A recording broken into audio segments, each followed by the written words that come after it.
বাংলাদেশের team bus একেবারেই হতাশার একটা বড় ঝুলি নিয়ে এই মুহূর্তে টিম হোটেলে এসে পৌঁছেছে মাঠ থেকে।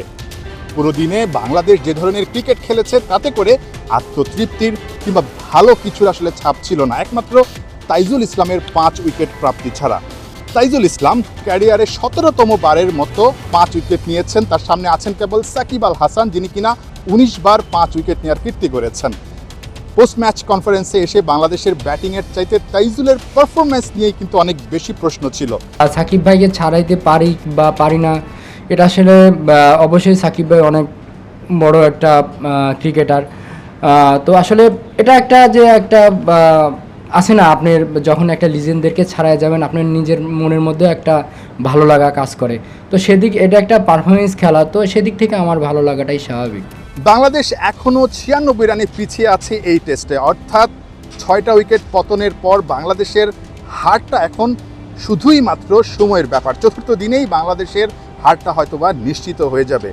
বাংলাদেশের ব্যাটারদের ব্যাটিং ব্যর্থতার কারণ স্পিনার তাইজুল ইসলাম হয়তোবা আপ টু দ্য মার্ক, অর্থাৎ একেবারে শতভাগ তিনি ঠিকঠাকভাবে বলতে পারবেন না, বাট তার কাছে মনে হয়েছে প্রথম ইনিংসেই বাংলাদেশ অনেকখানি ছিটকে গেছে এই টেস্ট থেকে।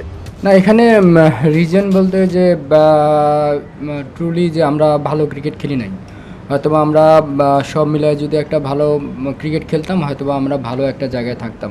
তো এখানে রিজন আসলে বড় করার কিছু নাই, আমরা টিম ওয়াইজ আসলে বড় কিছু করতে পারিনি। দেখা যাচ্ছে প্রথম ইনিংসটা যথেষ্ট ভালো উইকেট ছিল।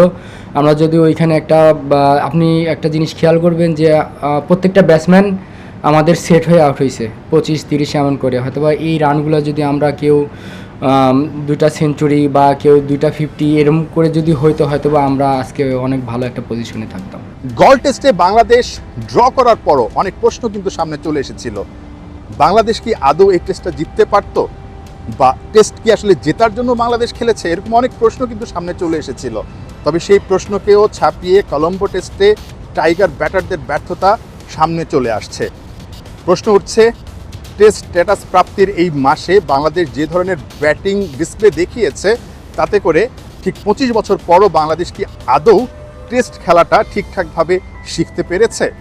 সেই উত্তরটা হয়তোবা টেস্ট ক্রিকেটাররাই ভালো দিতে পারবেন, আর যারা এই টেস্ট ক্রিকেটের সঙ্গে সংশ্লিষ্ট আছেন তারাই বলতে পারবেন এই জায়গাটাতে উন্নতির জন্য আর কি করতে হবে।